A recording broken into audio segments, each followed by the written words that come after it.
அனைவருக்கும் வணக்கம். முதல்ல பண்பாடு அப்படின்னா அது என்னன்னு நம்ம எல்லாரும் தெரிஞ்சுக்கணும்.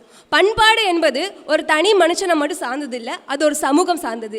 அந்த மக்கள் என்ன செய்கிறாங்க, அவங்க உணவு பழக்க வழக்கங்கள், அவங்க உடை உடுத்தும் முறை, அந்த உடையை எப்படியெல்லாம் நெஞ்சிருக்காங்க, இதுதான் ஒரு பண்பாடு. இந்த பண்பாடு இடத்துக்கு இடம், மக்களுக்கு மக்கள் எல்லாம் மாறுபடும். ஏன் 5 வகையாக நம்ம நிலத்தை எடுத்துக்கிட்டா கூட அதில் குறிஞ்சியில் வெறியாட்டுன்னு ஒரு பண்பாடு இருக்குது, வேலனை வழிபடுறக்கூடிய பண்பாடு. அது மட்டும் இல்லாமல் நம்ம பண்பாடு இன்னைக்கு ஜல்லிக்கட்டு ஒன்று சொல்லிட்டு வரோம். ஆனால் அந்த ஜல்லிக்கட்டு அன்னைக்கே கலித்தொகையில் அந்த பண்பாடு இருந்திருக்கு. எழுந்தது துகள், எழுந்தன மறுப்பு, கலங்கினர் பலர், கவர்ந்தன மறுப்புன்னு சொல்லிட்டு ஒரு கலித்தொகையோட பாடல் அழகாக இருக்குது. இன்னும் சொல்ல போனால் பண்பாடை பற்றி தோப்பா ஒன்று சொல்லியிருக்காரு, அறியப்படாத தமிழகம்னு.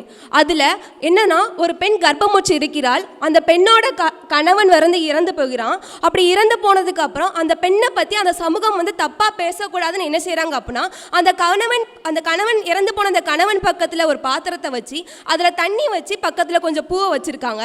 அதில் 2 பூவை எடுத்து போடும்போது என்ன ஆகும் அப்படின்னா, அந்த பெண் 2 மாத கர்ப்பம் பெற்றிருக்கிறாள் அப்படின்ட்டு ஒரு தகவல் வருது. அப்படி இருக்கும்போது அந்த பெண் 2 மாதம் கர்ப்பம் பெற்றிருக்காளா அப்படின்னு சொல்லி அந்த ஊர் மக்கள்லாம் அறியும் போது என்ன ஆகுது அப்படின்னா, அந்த பெண்ணுக்கு பற்றி தப்பாக பேசாமல் அந்த சமூகம் அந்த பெண்ணை ரொம்ப மதிக்கிறாங்க. இந்த நாகரிகம் இன்னும் நெல்லை பகுதியில் என்னன்னா ஒரு குறிப்பிட்ட சாதியினரார இன்னும் கடைபெற்று வந்துக்கிட்டு தான் இருக்கு. அது மட்டும் இல்லாமல் இந்த பண்பாடு படைப்பு நம்மளோட பாரம்பரியம் அப்படின்னு சொல்லி பார்க்கும்போது பொருணராட்சி படையை எடுத்துக்கலாம். அதில் ஒரு பாணன் அண்ணன்ட்ட போய் பரிசு பெற்று வரும்போது இன்னொரு பாணனை எப்படியெல்லாம் வழி சொல்கிறான் அப்படின்னு சொல்லிட்டு அந்த பண்பாடை ரொம்ப அழகாக பொருணராட்சி படை கூறும். இன்னும் சொல்ல போனால் என்னதுன்னா, நம்ம அழகர் கோயிலோட பற்றி தோப்பா அந்த பண்பாடை ரொம்ப அழகாக சொல்லியிருப்பாரு. அழகர் கல்லர் சொல்லிட்டு ஒரு குலத்தவராக இருந்து அன்னைக்கு மருதியே என்ன செய்கிறார் அப்படின்னா உலா வருவதும், அந்த உலா வரும்போது அன்னைக்கு மீனாட்சி திருமணம் நடக்கும் போதும் சமணம் வைணவம் அப்படின்னு சொல்லிட்டு அந்த பண்பாடு அதில் அழகாக தெரியுது. அப்படி இருக்கும்போது அந்த கல்லர் என்ன செய்வானா, துளுக்கச்சிங்கிற ஒரு வீட்டில் இருக்கிறாரு, ஒரு நாள் ஃபுல்லும் தங்குறாரு.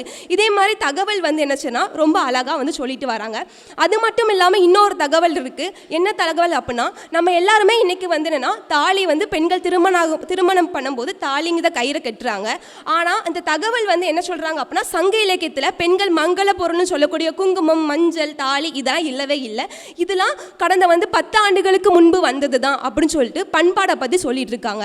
இப்போ பண்பாடு எவ்வளவோ நம்மளுக்கு மாறி மாறி வந்துட்டு இருக்கு. அப்படி மாறி வந்தால் கூட இந்த பண்பாட்டு நாவல்கள் இப்போ என்னன்னா, நம்ம கொற்கை நாவலை கூட எடுத்துக்கொண்டா கூட அதில் மீனவர்கள் பற்றி அந்த பரணர்கள் பற்றி அந்த பண்பாடை அழகாக அந்த கொற்கை நாவல் சொல்லியிருப்பாரு.